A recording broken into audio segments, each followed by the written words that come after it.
Bismillahirrahmanirrahim. Assalamualaikum warahmatullahi wabarakatuh. Apa khabar anak-anak? Saya doakan semoga dalam keadaan sihat walafiat. InsyaAllah bersama Ustazah Roslina binti Nur dalam pelajaran akidah. Mari sama-sama kita mulakan sesi pembelajaran kita dengan menadah tangan membaca doa belajar. Bismillahirrahmanirrahim.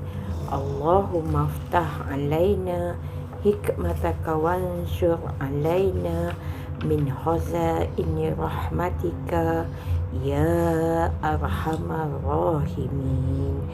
Amin.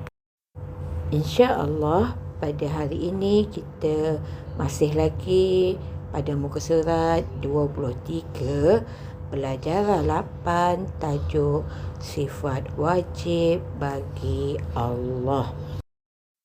InsyaAllah pembelajaran kita pada hari ini akan dimulakan dengan mengulang kaji tajuk sifat wajib bagi Allah nombor 1 hingga nombor 10 sebagaimana yang telah kita pelajari pada pembelajaran yang lalu.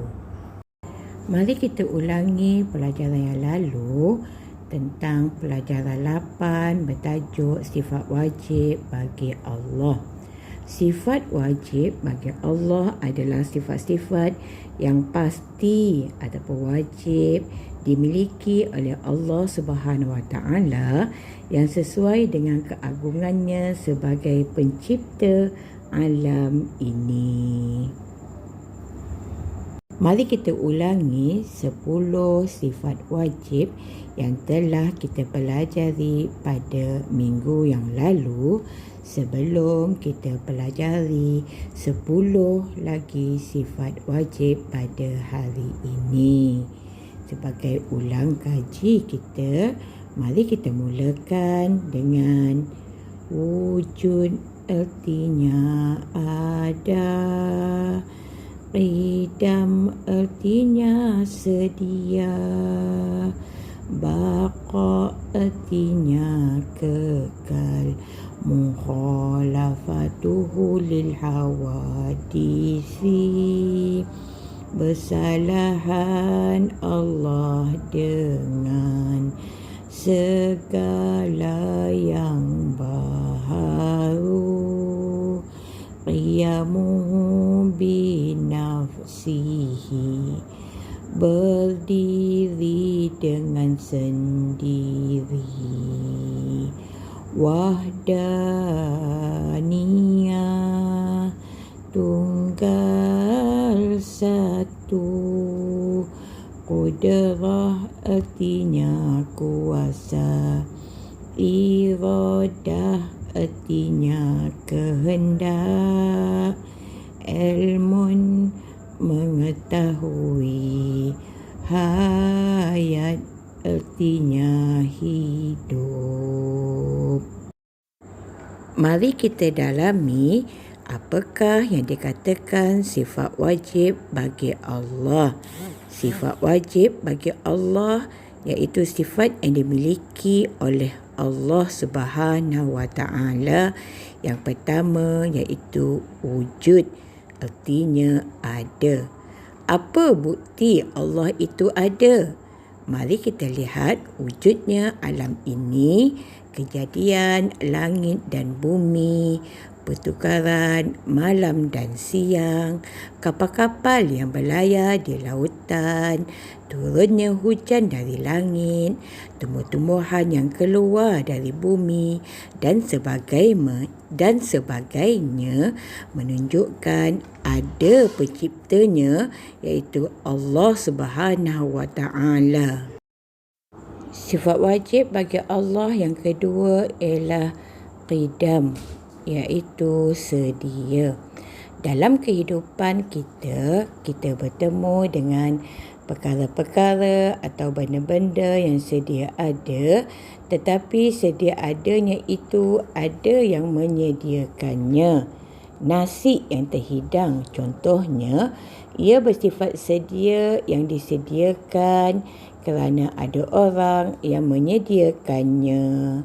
Sifat sedia pada zat Allah tidak sedemikian dan tidak boleh kita samakan dengan sifat sedia yang berlaku pada makhluk.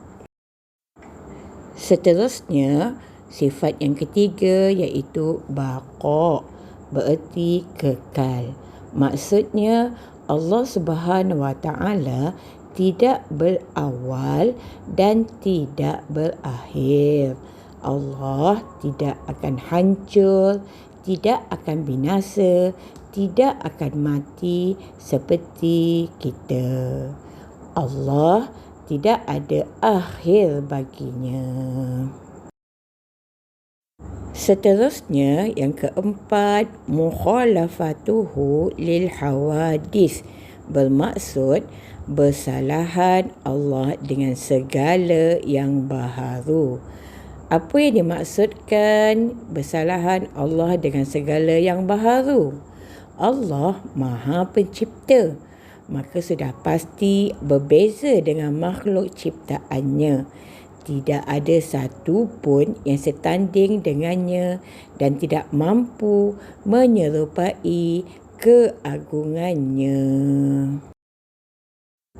Dan sifat wajib bagi Allah yang kelima pula ialah qiyamuhu binafsih, bermaksud berdiri dengan sendiri. Maksudnya Allah berdiri sendiri, iaitu tidak bergantung dengan sesiapa dan tidak memerlukan bantuan sesiapa. Jika kita manusia memerlukan pertolongan Allah untuk kita hidup sempurna, mendapatkan rezeki dan lain-lain lagi, kesempurnaan yang ada pada kita datangnya dari Allah Subhanahu Wa Taala. Begitulah anak-anak sifat wajib bagi Allah. Seterusnya, yang mana sifat-sifat yang ada pada Allah tidak akan sama pada manusia, kerana kemampuan yang ada pada manusia adalah terbatas dan terjadi dengan izin darinya jua. Kita teruskan sifat wajib bagi Allah seterusnya, nombor 11 hingga nombor 20. Sama', mendengar. Basar, melihat. Kalam, berkata-kata. Qaunuhu qadiran, keadaan Allah Ta'ala yang berkuasa. Qaunuhu muridan, keadaan Allah Ta'ala yang berkehendak. Sama artinya mendengar, basar artinya melihat, kalam berkata-kata, qaunuhu qadiran, keadaan Allah Ta'ala yang berkuasa.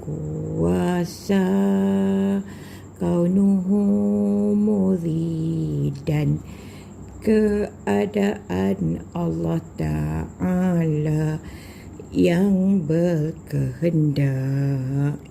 Seterusnya nombor 16, qaunuhu aliman, keadaan Allah Ta'ala yang mengetahui.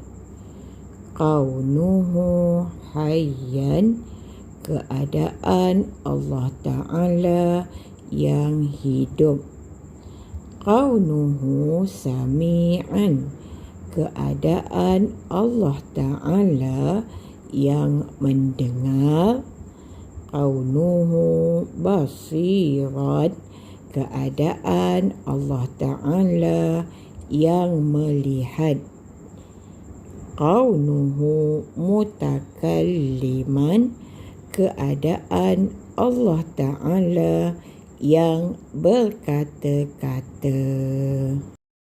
Seterusnya, aktiviti anak-anak warnakan sifat wajib bagi Allah nombor 11 hingga nombor 20. Seterusnya, buka muka surat 25. Aktiviti pertama, tuliskan 10 dari sifat-sifat wajib bagi Allah. Sifat yang telah kita pelajari ada 20. Anak-anak boleh buka muka surat 23 dan 24, salin atau tulis 10 sahaja. Dan akhir sekali, muka surat 26 pula, aktiviti yang kedua, boleh rujuk sekali lagi muka surat 23 dan 24 untuk anak-anak sesuaikan sifat dan maksudnya. InsyaAllah, perjumpaan kita akan datang. Kita akan bincang terlebih dahulu soalan atau jawapan yang telah anak-anak selesaikan. InsyaAllah. InsyaAllah kita bertemu lagi di sesi akan datang. Saya harap anak-anak dapat siapkan tugasan dengan sempurna. Akhirnya, Assalamualaikum warahmatullahi wabarakatuh. Jumpa lagi.